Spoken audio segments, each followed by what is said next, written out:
3 करें 4 करें? देखो आज हम लोग इंडेफिनिट इंटीग्रल जो स्टार्ट कर चुके हैं अभी तक, उसमें हम लोगों ने 3 टाइप पढ़ ली है ना। पहले हमने सब्स्टिट्यूशन पढ़ा जिसके अंदर हम लेट करते हैं, ठीक है। दूसरा हमने पढ़ा कि अगर ट्रिग्नोमेट्री आ जाए, क्या आ जाए? ट्रिग्नोमेट्री। तो ट्रिग्नोमेट्री के अंदर अगर पावर आती है 1 2 3, यहाँ तक हमने उसको ब्रेक करना सीखा था, उसकी कोशिश करे थे हमने, इंटीग्रेशन करा था।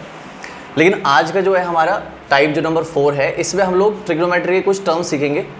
अगर हमारे पास कभी भी साइन और कोस की टर्म में क्वेश्चन आते हैं एनसीईआरटी के अंदर, और उसको कैसे हैंडल करा जाता है, ठीक है। मैं एग्जांपल समझा रहा हूँ आपको। तो जैसे मैंने क्वेश्चन लिया आपके सामने कि साइन 4x और कॉस 3x, इसका इंटीग्रेशन करना है मुझे, ठीक है। क्या करना है? Sine 4x cos 3x। तो हम ये देख पा रहे हैं कि यहाँ पे ना साइन और कोस मल्टीप्लाई में दे रखे हैं। क्या दे रखे हैं बेटा? मल्टीप्लाई में। तो हमारा पहला ये होगा कि यार इनके दोनों के एंगल भी अलग है, ये दोनों मल्टीप्लाई में भी है, तो ये फॉर्मूले बन सकते हैं। लेकिन फॉर्मूले बनने के लिए 2 होना कंपलसरी है। क्या होना कंपलसरी है? 2। तो हम लोग क्या करेंगे, अगर 2 नहीं है क्वेश्चन में, तो हम लोग क्या करेंगे, 2 से डिवाइड कर देंगे बेटा, और 2 से मल्टीप्लाई कर देंगे अपनी मर्जी से। हमें फॉर्मूला बनाना है, तो हमने 2 से मल्टीप्लाई कर दिया, 2 से क्या कर दिया? डिवाइड। लेकिन जो 2 है डिवाइड वाला, ये कांस्टेंट है, तो इंटीग्रेशन से बाहर आ जाएगा। तो मैं इसको ऐसे लिखता हूँ 1/2 integration of 2 sign 4x cos 3x, लिख सकता हूँ ऐसे। अब मुझे बताओ, ये साइन के लिए a है ना, ये कॉस के लिए क्या है? b। तो क्या ये साइन ए कॉस b का फॉर्मूला बन रहा है बेटा? तो इसको मैं ब्रेक करूँगा तो फॉर्मूला ब्रेक होके बनेगा sine a plus b plus sine a minus b. ऐसे कर सकता हूँ मैं, और इसको ऐसे पूरा ब्रैकेट में dx लिख देता हूँ, ठीक है। फॉर्मूला ब्रेक हो गया। अब 1/2, यहाँ पे 4 और 3 कितने हो गए? 7। तो साइन 7x हो गया, और ये हो गया साइन x dx, है ना। अब हमको पता है प्लस में तो हम सेपरेशन कर सकते हैं इंटीग्रेशन में, इसका अलग इसका अलग। तो हम 1/2 जो लेंगे वो साइन 7x के साथ भी लेंगे, और 1/2 जो लेंगे वो साइन x के साथ भी लेंगे, यानी दोनों के आगे लिखा हुआ था ना। अब साइन 7x का इंटीग्रेशन करना हमें आता है। साइन के लिए सपोज करो क्या मान लो इसको, भाई x से ट्रीट करते हैं इसको। तो साइन 7x का इंटीग्रेशन क्या हुआ? माइनस में ना, क्योंकि साइन x का इंटीग्रेशन माइनस में होता है। और जो x के साथ वाली वैल्यू बेटा कहाँ जाएगी? डिवाइड जाएगी। हो गया इसका इंटीग्रेशन। इसका करेंगे तो 1/2 तो पहले से ही है साइन x का, माइनस कॉस x, और यहाँ पे x से कुछ है नहीं इसलिए लगाने की जरूरत नहीं है, और प्लस में क्या लगा देंगे? c। तो हमारा आंसर फाइनल में क्या आया? cos 7x बटे में कितना? 14, वो भी माइनस का, और ये हो गया माइनस के 1/2 cos x, और प्लस में क्या आ गया? c। ये हमारा आंसर। कोई दिक्कत किसी को इसमें? तो डाउट है तो पूछ लो।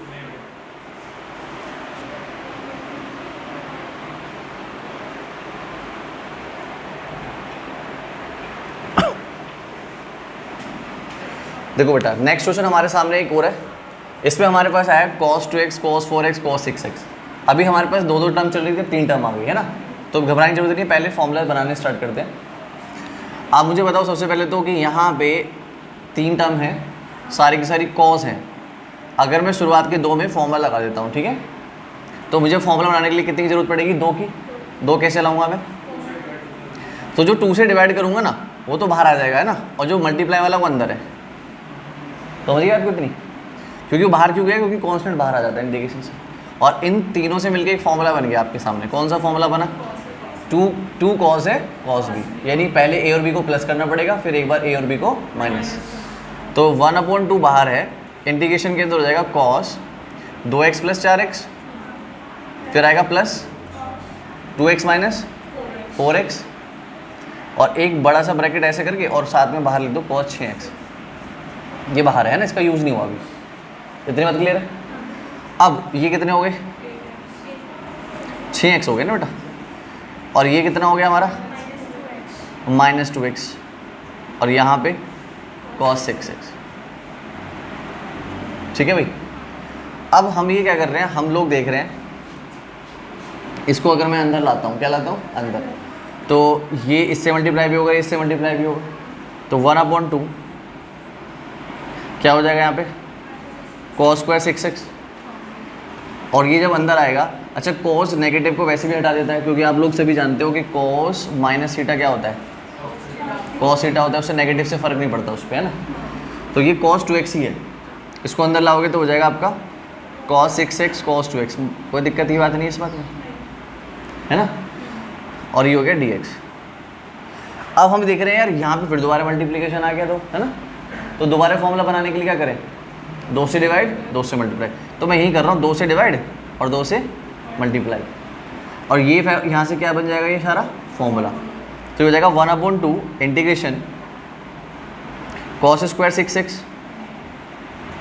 1/2, है ना। और ये फॉर्मूला दोबारा अप्लाई करूँगा तो ये हो जाएगा cos 6x plus 2x plus cos 6x minus 2x, ऐसे हो गया। अब यहाँ पर अगर मैं देखूँ तो बेटा ये हो गया 1/2 इंटीग्रेशन में cos स्क्वायर 6x प्लस कितना हो गया 8, है ना, cos 8x और प्लस में cos 4x। अब हमारे पास ऐसा कुछ है नहीं ना जिसमें अब फॉर्मूला लगाना पड़े दोबारा से। अच्छा इनका इंटीग्रेशन तो हो जाएगा, लेकिन इसमें ना स्क्वायर आ रहा है, क्या आ रहा है, तो ये वाले टर्म हमने लास्ट क्लास में पढ़ी थी, याद करो, पावर जब 1 2 आ जाए तो क्या करना चाहिए, ब्रेक करना चाहिए। तो ट्रिग्नोमेट्री का फॉर्मूला हमने ये भी पढ़ा हुआ है, cos स्क्वायर जो थीटा होता है ना बेटा, वो होता है 1 प्लस cos 2 थीटा बाई 2, ये होता है ना। तो यहाँ पे मुझे क्या करना पड़ेगा 1/2, इसको फॉर्मूला बनाने के लिए लिखना पड़ेगा 1 प्लस कॉस, इसका डबल करना पड़ेगा, कितना हो जाएगा 12x, और बटे में कितना आएगा 2, और प्लस में ये इसके अंदर आएगा 1/2 cos 8x, है ना, और प्लस में 1/2 cos 4x, ये होगा भाई, और इस सब के साथ में क्या लगा हुआ है dx। अब मुझे ऐसे दिख रहा है कि 2 यहाँ भी है, 2 यहाँ भी है, 2 यहाँ भी कॉमन आ सकता है और वो बाहर आ जाएगा, तो 1/4 हो जाएगा, क्योंकि 1/2 पहले भी है और 1/2 एक और है। तो यहाँ पे हो गया 1 प्लस cos 12x प्लस में cos और प्लस में cos 4x। अब इसका इंटीग्रेशन हम इजीली कर सकते हैं, सारे सेपरेट कर सकते हैं अलग। तो हमने 1/4 रखा, 1 का इंटीग्रेशन क्या होगा x होगा, प्लस cos 12x का इंटीग्रेशन नहीं बेटा माइनस नहीं आएगा, sin 12x और बटे में कितना आएगा 12, cos 8x का इंटीग्रेशन बाय 8 और cos 4x का इंटीग्रेशन sin 4x बाय 4, और हमारा बाद में क्या लग जाएगा प्लस में c, ये हमारा आंसर। ठीक है, क्लियर हुई बात, कर लो इसको। देखो बेटा ये जो नेक्स्ट टाइप है ना हमारा, इस टाइप के अंदर हम लोग tan x cot x sec x और cos x के बेसिस पे क्वेश्चन करेंगे। ठीक है, हमें कुछ फॉर्मूले याद होने चाहिए पहले तो इसके लिए, प्लस कुछ ट्रिग्नोमेट्री के फॉर्मूले जो बार बार यूज़ होते हैं, मतलब रिपीट होते रहते हैं, दिखते रहते हैं हम लोगों को। ठीक है, अब हमारे पास ये पहला क्वेश्चन में लिया 1/√1 प्लस cos 2x। ठीक है, अब ट्रिग्नोमेट्री अगर हमारे पास है तो कहीं ना कहीं हम डायरेक्ट इंटीग्रेशन नहीं करते, पहले कोशिश करते हैं ब्रेक करना, और ब्रेक करके कोशिश करते हैं कि या तो वो इनमें से कुछ बन जाए, tan बन जाए, cot बन जाए, sec बन जाए, cosec बन जाए, sin बन जाए या cos बन जाए, इन्हीं का इंटीग्रेशन होता है बस। बाकी अगर साइन के ऊपर स्क्वायर लग गया, क्या लग गया, तो डायरेक्ट इंटीग्रेशन नहीं है, क्या करना पड़ेगा उसे बेटा, ब्रेक करना पड़ेगा। अगर cos स्क्वायर बन गया क्वेश्चन में तो cos स्क्वायर को ब्रेक करना पड़ेगा, क्यूब बन गया तो ब्रेक करना पड़ेगा, पावर क्यूब आ गई तो फिर ब्रेक करना पड़ेगा। सिर्फ डायरेक्ट इंटीग्रेशन किस किस का है, tan x का। अगर इसके ऊपर स्क्वायर में लग गया ना तो डायरेक्ट इंटीग्रेशन नहीं कर सकते, आपको पहले ब्रेक करना पड़ेगा। अगर cot x का डायरेक्ट इंटीग्रेशन है, अगर स्क्वायर लग गया तो वो डायरेक्ट नहीं कर सकते आप लोग, आपको पहले ब्रेक करना पड़ेगा फॉर्मूले याद होने के लिए। ठीक है, तो पावर आती है आपको चेंज करना है चीज़ों को। अब मेरे पास ये क्वेश्चन था अंडर रूट के अंदर 1 प्लस cos 2x। तो अगर आपको फॉर्मूले याद है तो आप सोचोगे यार हम लोग क्या कर सकते हैं इसमें, है ना, क्या कर सकते हैं। तो हम लोगों ने देखा कि यार ये ना पूरा एक फॉर्मूला है ना, किसका फॉर्मूला है 1 प्लस cos 2x, किसका फॉर्मूला है बताओ, 1 प्लस cos 2x होता है। अगर 2 को उधर भेज दूँ मैं, 2 को उधर भेज दूँ क्या बन जाएगा 2 cos स्क्वायर x, क्या बन जाएगा 2 cos स्क्वायर x। कोई दिक्कत आएगी इस बात में। अच्छा अब मुझे बताओ 2 तो रूट से बाहर नहीं आ सकता, तो उसको रूट में रहने देता हूँ मैं, लेकिन cos स्क्वायर रूट से बाहर आके cos x बन जाएगा क्या, स्क्वायर से रूट कट जाएगा इसका। और 1/cos sec होता है क्या, 1/cos क्या होता है sec x, और बटे में कितना √2, ये हो जाएगा ऐसे क्वेश्चन, है ना। अब रूट टू कॉन्स्टेंट है, कॉन्स्टेंट कहाँ जाएगा, तो बाहर ले लेंगे, तो अंदर क्या बचेगा सेक एक्स डी एक्स। अब जैसे तुम्हारे दिमाग में सेक एक्स, अरे इसका तो इंटीग्रेशन होता है डायरेक्ट, तो क्या लगा देंगे इसका आंसर 1/√2 और हो जाएगा log sec x plus tan x, और प्लस में क्या आ जाएगा बेटा सी। तो ये हमारा आंसर हो जाएगा। छोटी छोटी टर्म है ये भी, क्वेश्चन में जब अप्लाई होंगे तो फिर दिक्कत करती है बहुत ज़्यादा कि हमें कैसे करें इसका इंटीग्रेशन। इसी तरीके से इस क्वेश्चन को देखो बेटा, अभी करना नहीं है, पहले सुन लो। ये क्वेश्चन है, इसमें क्या आ रहा है बीच में, माइनस आ रहा है, तो हमें पता है ब्रेक कर सकते हैं। क्या होगा bracket, 2 sin square x under root के अंदर, है ना। अब आपको पता है कि यार 2 तो रूट से बाहर नहीं आएगा, लेकिन ये बाहर हो गया, क्या हो जाएगा sin x, तो 1/sin x क्या हो जाएगा, और बटे में कितना √2। तो आपको पता है कि हम √2 कहाँ ले लेंगे, बाहर, वो भी नीचे है ना, तो cos x बचेगा। क्या इसका इंटीग्रेशन हम जानते हैं, क्या है इसका integration, log cos x minus cot x plus C. तो इस तरह से हम लोग आंसर निकाल पा रहे हैं, ठीक है। कोई दिक्कत आ रही है इसमें, इसमें आपके पास sec भी आ सकता है, आपके पास cos x भी आ सकता है, आपके पास cot भी आ सकता है और tan भी आ सकता है। ब्रेक करने के बाद कोई भी टर्म बन सकती है। जैसे मैंने इसको ब्रेक करा तो ये क्या बना sec, इसको मैंने ब्रेक करा तो क्या बना। कई बार आप जब ब्रेक करना स्टार्ट करोगे फॉर्मूला लगा लगा के, तो आपके पास tan भी बन सकता है, cot भी बन सकता है, ठीक है। उनके अकॉर्डिंग आप आंसर लगा सकते हैं। एक और क्वेश्चन लिया मैंने आपके सामने, देख लो सभी बोर्ड की तरफ। Integration of √1 + cos x 1 - cos x। हमें पता है डायरेक्ट नहीं करना, ब्रेक करना पड़ेगा, ट्रिग्नोमेट्री आ रही है। कौन सा फॉर्मूला लगाना है, एक तो प्लस में आ रहा है, एक किस में आ रहा है, तो एक प्लस वाला है और एक किस में है, माइनस में। लेकिन यहाँ पे 2 आ रहा है, क्या आ रहा है, यहाँ पे 2 आ रहा है, यहाँ पे 2 नहीं है। घबराने की जरूरत नहीं है, आपको पता है कि फॉर्मूले से फॉर्मूला बनता है। अगर यहाँ पे 2x है तो यहाँ पे आधा आता है, क्या आता है यहाँ पे, हाफ, मतलब 2 का यहाँ पे हाफ, 3 होगा तो यहाँ पे कितना आएगा, 3/2, 4 आएगा तो यहाँ पे 2, 5 आएगा तो 5/2। तो हम भी देख पा रहे हैं कि ये 2 तो उधर चला जाएगा ना, और यहाँ पे जो एंगल है उसका हाफ यहाँ पर आएगा। तो हमने कहा कि यार 1 + cos x है, क्या है, तो हमें 2 तो लगाना ही है, लेकिन जो यहाँ पर है इसका आधा आएगा फॉर्मूले में, तो क्या आएगा 2 cos² x/2, ये आएगा भाई, है ना। और इसमें 2 आएगा, लेकिन क्या आएगा sin² x/2, माइनस वाले में साइन आता है। 2 से 2 क्या हो गया, दोनों के ऊपर स्क्वायर है, दोनों के ऊपर स्क्वायर है तो एक ही स्क्वायर लगा दो आप, है ना, cos x/2 और नीचे क्या sin x/2 और ऊपर क्या आ गया स्क्वायर, स्क्वायर से रूट क्या हो गया बेटा। अब मुझे बताओ कि cos अपॉन साइन तो cot होता है, क्या होता है, cot x/2 आ गया, और cot को देखते दिमाग में आंसर आ गया कि हाँ इसका इंटीग्रेशन तो हम लोग जानते हैं। क्या इंटीग्रेशन है, log sin x प्लस में c। लेकिन एक चीज़ रह गई, cot के लिए ये सारा एंगल था, log लगा दिया, sin x एंगल आ गया, c आ गया, लेकिन जो x के साथ वाली वैल्यू होती है, यहाँ पे x के साथ बेटा, x के साथ जो है 2 है ना नीचे, क्या है 2, तो वो भी आएगा नीचे, है ना, नीचे मल्टीप्लाई में नीचे, हाँ जो भी साथ x के साथ होगा वो डिवाइड में आएगा, ठीक है। तो डिवाइड में था क्या इसके, मतलब x के मल्टीप्लाई में था कौन 1/2, तो 1/2 कहाँ ले गए बेटा नीचे, अभी 2 पर पहुँच जाएगा, तो क्या आ जाएगा answer 2 log sin x/2 plus में c, ये आंसर आएगा। समझ गई बात को, छोटी टर्म है लेकिन इजीली हो जाएगा। देखो बेटा ये कुछ इंपॉर्टेंट क्वेश्चन में से एक है, sin x माइनस ए अपॉन में क्या लिखा है sin x, इसका इंटीग्रेशन हमें करना है। तो जैसे कि हम लोग ट्रिग्नोमेट्री के फॉर्मूले तो जानते ही हैं बहुत सारे। अब एक हमने फॉर्मूला बेटा ये भी पढ़ा हुआ है, देखो अगर सभी को याद हो तो, sin x cos y minus cos x, याद है तुम्हें, माइनस से होता है तो माइनस आता है, प्लस होता है तो प्लस, ये फॉर्मूले बनते हैं। और cos के केस में क्या होता है,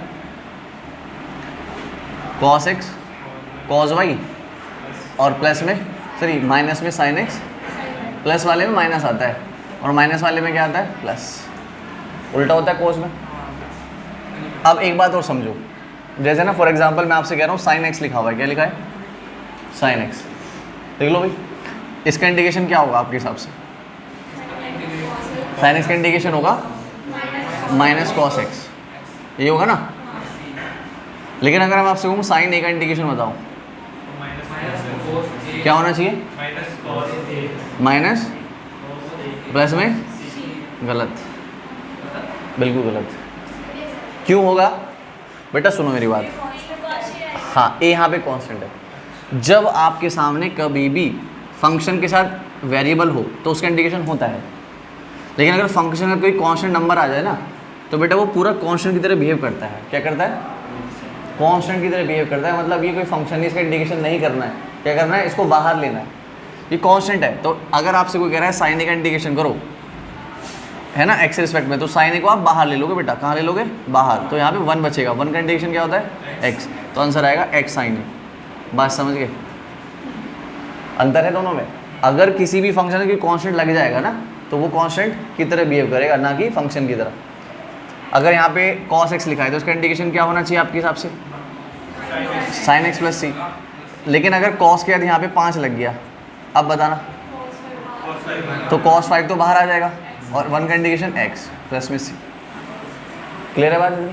और वैसे भी तुम जानते हो यार cos 5 है, अगर मान लो cos 30 भी होता, क्या होता? तो cos 30 की वैल्यू क्या होती? √3/2।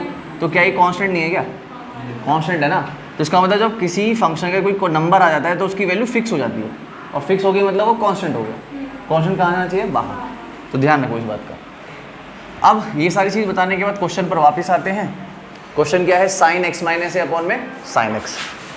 तो हम लोग डायरेक्ट इंडिकेशन नहीं कर पा रहे हैं यहाँ पे, ऐसे तो है नहीं, काट देंगे, एंगल सेम नहीं है।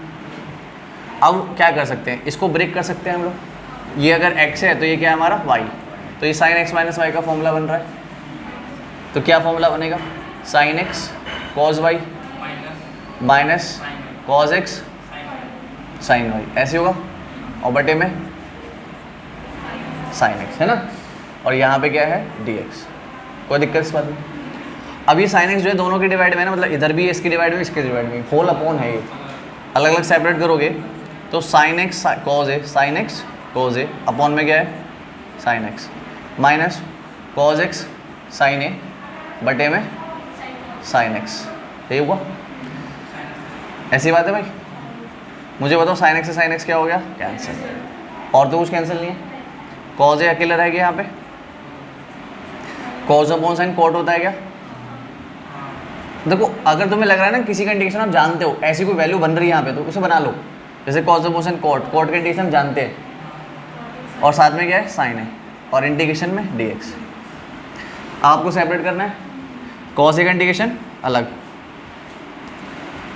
और यहाँ पे कॉट एक्स और साइन ए, इनका इंडिकेशन अलग। ठीक है भाई? क्या ये इसका इंडिकेशन होगा? नहीं, ये तो कांस्टेंट है ना। क्या है? माना जाएगा ये? कहाँ जाएगा ये? बाहर। तो कॉस ए बाहर आ गया, अंदर क्या बचा? 1। यहाँ से साइन ए बाहर आ जाएगा क्या? कांस्टेंट है ना ये। तो साइन ए बाहर, तो अंदर क्या बचा? Cot x dx। ठीक है भाई? अब कॉस ए तो ऐसे ही रहेगा, और 1 का इंडिकेशन क्या होता है? साइन ए। एक ही बार लगाते हैं बेटा, ऐसे ही बार बार नहीं लगाएंगे, जब पूरा इंडिकेशन हो जाएगा कंप्लीट। कॉट एक्स का इंडिकेशन लॉग साइन एक्स। अब लगा देंगे बेटा पूरा फाइनल का एक सी। ये हमारा आंसर हो गया। समझ आ गया सभी को? किसी को डाउट है यहाँ तक?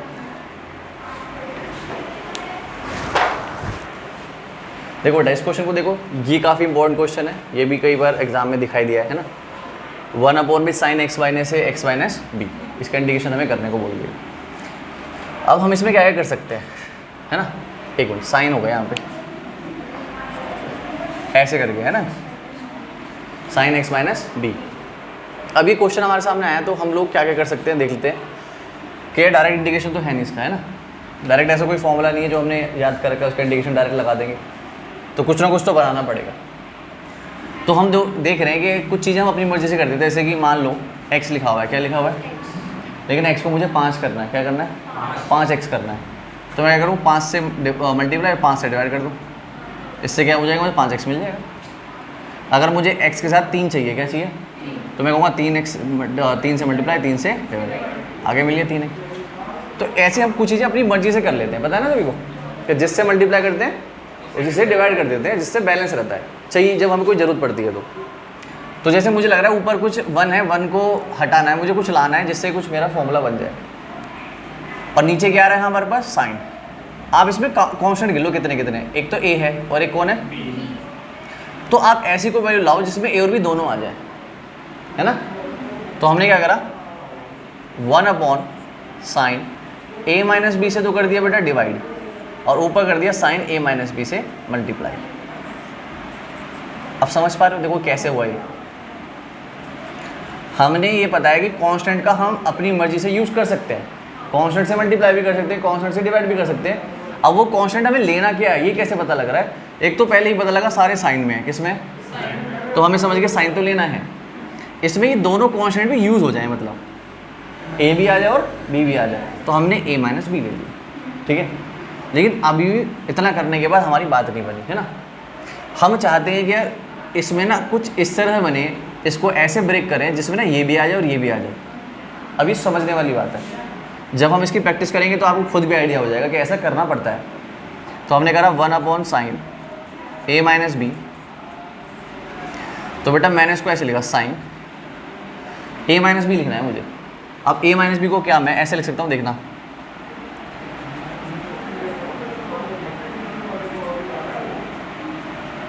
ऐसे लिख सकता हूँ, एक बार चेक करो देखो, क्योंकि अगर मैं इसको सॉल्व करूँगा तो माइनस अंदर जाएगा, माइनस एक्स प्लस ए हो जाएगा ना, और एक्स एक्स क्या हो जाएगा, a पहले या b बाद में, तो a माइनस बी तो है, ये है तो a माइनस बी ना। लेकिन a माइनस बी को मैं ऐसे लिख सकता हूँ क्या, इसमें क्या हो रहा है, ये वाला एंगल भी आ रहा है और ये वाला एंगल भी आ रहा है ना, x माइनस बी भी आ जाएगा और x माइनस ए भी आ जाएगा। तो ये ब्रेक करना सीखना तुम्हें।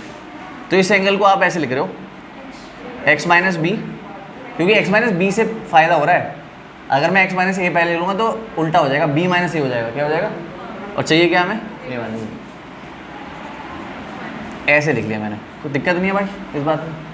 और नीचे कौन है, साइन x माइनस ए और साइन x माइनस बी, ठीक है भाई। अब इसको अगर मैं x मान लूँ, इसको क्या मान लूँ y, तो ये sine x minus sine y, ये वाला फॉर्मूला बन सकता है। तो मैंने यहाँ लिखा 1/sin a minus b integration, तो साइन ए कॉस बी, है ना, साइन ए कॉस बी, फिर माइनस कॉस ए और साथ में साइन बी, ये होगा, और डिवाइड में जाएगा तुम्हारा साइन x माइनस ए साइन x माइनस बी। इस तरह से हो गया integration.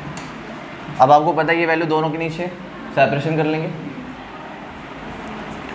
1/sin a minus B sine x minus B cos x minus A, और डिवाइड में जाएगा तुम्हारा साइन x माइनस ए और x माइनस साइन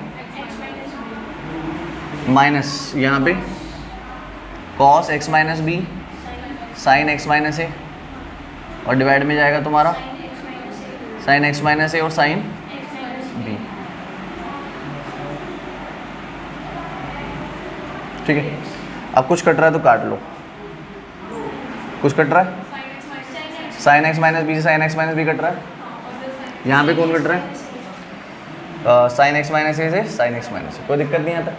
अच्छा, कॉस अपॉन साइन कॉट होता है क्या, कॉस अपॉन साइन क्या होता है, कॉट बन रहा है, इसका मतलब कॉट का फॉर्मूला तुम्हें आता है, तो बात बन रही है। तो हमने लिखा यहाँ पे ऐसे करके 1/में साइन a माइनस बी, यहाँ बन गया आपका कितना, कॉट x माइनस ए, है ना, माइनस कॉट, ये हो गया इंटीग्रेशन, कोई दिक्कत नहीं। अभी आपको पता है सेपरेट ही तो है, इसका अलग होगा, इसका अलग होगा। कॉट के लिए सारा x माना जा रहा है, कॉट x का इंटीग्रेशन क्या है, ये मैं साइड में लिख देता हूँ, 1/में साइन a माइनस बी, और इंटीग्रेशन डायरेक्ट हो रहा है अब यहाँ पे, कॉट का इंटीग्रेशन हो गया लॉग साइन x माइनस ए, बेटा बार बार सीन लगाएंगे, एक ही बार लगाएंगे फाइनल में, तो log sine x minus A, और जो x के साथ होता है यहाँ पे कौन है, x के साथ 1, तो वो डिवाइड में इतना चाहिए था हमें, बट नहीं लिख रहे क्योंकि 1 है, ठीक है। फिर माइनस यहाँ पे log sine x minus b, ठीक है। अब ये पूरा इंटीग्रेशन हो गया ब्रैकेट में, और प्लस में क्या लगा देंगे हम लोग, c, ये हो गया इंटीग्रेशन। तो यहाँ तक ये हमारा पूरा आंसर आ चुका है, ठीक है भाई। यहाँ पे हम लॉग की प्रॉपर्टी भी लगा सकते हैं, पर वो अभी मैंने आपको शायद लॉग में बताई हुई है कि log a minus log b होता है, लॉग a अपॉन बी पढ़ाया था, तो क्या हम इसको ऐसे बोल सकते हैं क्या, 1/sin a minus B, answer हो गया log sin x minus A, और नीचे हो गया sin x माइनस बी, है ना, ऐसे लिख सकते हैं, log a minus log b log a upon b, ठीक है, ये आंसर फाइनल। ये जो हमारा टाइप है इसको हम लोग सब्स्टिट्यूशन मेथड के अंदर ही जानते हैं। सब्स्टिट्यूशन मेथड अभी सभी ने पढ़ा हुआ है कि कुछ पुट करते हैं हम लोग। अब हमारे पास क्वेश्चन जो सारे के सारे कैसे आएंगे, वो इस टाइप से आएंगे कि वो नीचे एक फंक्शन होगा और उस फंक्शन का डेरिवेटिव उसके ऊपर दे रखा होगा। एक फंक्शन होगा और फंक्शन का डेरिवेटिव उसके ऊपर, एफ एक्स एफ डैश का समझते हो ना, मतलब डेरिवेटिव। चेक कर लेते हैं, ये जो नीचे दे रखा है ये फंक्शन है, इसका डेरिवेटिव करके देखो एक बार। ये ओरली कर रहे हैं अंदर ही, है ना, 3 का डेरिवेटिव 0 और 10 का डेरिवेटिव, तो पूरा ओवरऑल sec स्क्वायर x बन रहा है ना, तो यानी ये फंक्शन और ये फंक्शन का डेरिवेटिव। तो ऐसे क्वेश्चन को हैंडल कैसे करना है, तो इसमें हम लोग जो फंक्शन है उसको t मान लेते हैं। फंक्शन क्या मान लेते हैं, t। तो पहला स्टेप होता है कि लेट या पुट कर लो, है ना, आप पुट कर रहे हो, लेट नहीं कर रहे हो। 3 + 10x को क्या मान रहे हो आप लोग, t। जो आप पुट करोगे उसको आप डिफ्रेंशिएट जरूर करोगे। क्या करोगे, differentiation with respect to x। तो 3 का क्या हो जाएगा डेरिवेटिव 0, 10x का डेरिवेटिव, ठीक है। चेन रूल तो लगेगा, लेकिन यहाँ पे कोई एंगल है नहीं x का, अगर होता तो चेन रूल लगाते हैं यहाँ पे। तो t का डेरिवेटिव क्या हो जाएगा, और dx की वैल्यू अगर मैं यहाँ से देखूँ तो बेटा यहाँ पे dx को इधर ले आओ, तो ये हो जाएगा dt की वैल्यू, है ना। तो हम वापस आएंगे क्वेश्चन में, इसके साथ यहाँ तक सारा इसको क्या मानना हुआ है बेटा हमने, dt sec square x dx को क्या माना है, और नीचे वाले को क्या मान लिया, t। ये हो गया। और आप जानते हो कि ये जो 1/t है इसका इंडिकेशन हमें पता है क्या होता है। इंडिकेशन भाई बहुत फेमस सा इंडिकेशन है, सबसे ज़्यादा यूज होता है। 1/x का इंडिकेशन क्या होता है, log x होता है। अब आप मुझे बताओ, यहाँ पे अगर t आ जाए और यहाँ पे dt, तो आंसर क्या हो जाएगा, log t। अगर यहाँ y आ जाए, यहाँ dy आ जाए तो log y। और अगर यहाँ पे 1/θ आ जाए और यहाँ पे d θ, तो log θ। तो यानी वेरिएबल के हिसाब से फॉर्मूला बनता है। तो यहाँ पे 1/t है तो इसका इंडिकेशन क्या होगा, log t। ये बहुत इंपॉर्टेंट है, log बहुत यूज होता है। 1 में t आएगा जब भी तो क्या होगा, log। लेकिन अगर स्क्वायर होता क्या होता, तो log नहीं लगाते हम लोग। पता क्या करते हैं, इसको हम ऊपर ले जाते, तो पावर क्या हो जाती माइनस में। तो ये इसकी तरह ट्रीट होता है बेटा, x/n की तरह, कि पावर में 1 जोड़ देंगे और पावर में नीचे भी। अंतर समझ रहे हो दोनों में। जब पावर 1 से ज़्यादा हो, 2 हो, 3 हो, 4 हो, माइनस में हो, तो उन्हें ऊपर ले जाके सॉल्व करो इसकी तरह। लेकिन अगर पावर 1 ही है तो हम इसको लॉग की तरह ट्रीट करेंगे, ठीक है। क्यों नहीं करेंगे, अगर ऊपर ले गए तो 1 में से 1 जाएगा, है ना, 0 हो जाएगा। क्या हो जाएगा, जो हम चाहते ही नहीं है। तो ये याद रखना। तो इसका आंसर होगा log t प्लस में c, और t की वैल्यू पुट कर देंगे बेटा फाइनल में। t को हमने माना किसे था, 3 + 10x। तो ये हमारा आंसर हो जाएगा। हाँ, टाइप 1 में मैंने मल्टीप्लाई में लिखवाया था, ये डिवाइड में लिखवाया था। ऐसे में करा दिए कैसे, कोई नहीं, चलो क्वेश्चन कर लेंगे इसके, है ना, थोड़े से। इसका एक्स का इंडिकेशन तो जानते हो ना क्या होता है, क्योंकि डेरिवेटिव भी x और इंडिकेशन भी x। लेकिन जल्दीबाजी ना करके एंगल को भी ध्यान रखा करो कि एंगल माइनस प्लस तो नहीं है, क्योंकि चेन रूल कहता है डेरिवेटिव में कि अगर e का कर रहे हो तो x का भी करोगे फिर, है ना। चलो अब देखो, ये क्वेश्चन हमारे सामने आ गया और हमें इसका सॉल्यूशन करना है। तो हम लोग क्या करेंगे, डायरेक्ट इंडिकेशन हो रहा है इसका, नहीं हो रहा। कोई ट्रिग्नोमेट्री का फॉर्मूला बन रहा है, नहीं बन रहा। क्या करें, यानी का मतलब हमारे पास तीसरा ऑप्शन है कि कुछ पुट करना है। क्या करना है, कुछ पुट। अब किसे पुट करें, ये भी दिक्कत है। तो हम इसको थोड़ा सा ब्रेक करके देखते हैं कि अगर ये ऐसा हो जाता, इसको अगर माइनस पावर है तो नीचे लिखिए प्लस की है ना पावर। अगर नेगेटिव पावर है इसका मतलब फ्रैक्शन में पॉजिटिव होगी। और अगर मैं इसके नीचे 1 मान लो सॉल्व करूँ तो ये कुछ ऐसा हो जाएगा कि 1 में e⁻x प्लस में 1 में ऐसे होगा, ये ऊपर चला जाएगा। तो e⁻x में क्या हो जाएगा, e⁻x प्लस 1, यहाँ पे क्या आ जाएगा dx। अब मुझे बताओ, अगर मैं नीचे वाले को देखूँ तो क्या इसका डेरिवेटिव ऊपर वाला है, चेक कर लो। इसका डेरिवेटिव सेम होता है, इसका डेरिवेटिव 0 बन जाएगा। अब बात बन गई, तो लिख दिया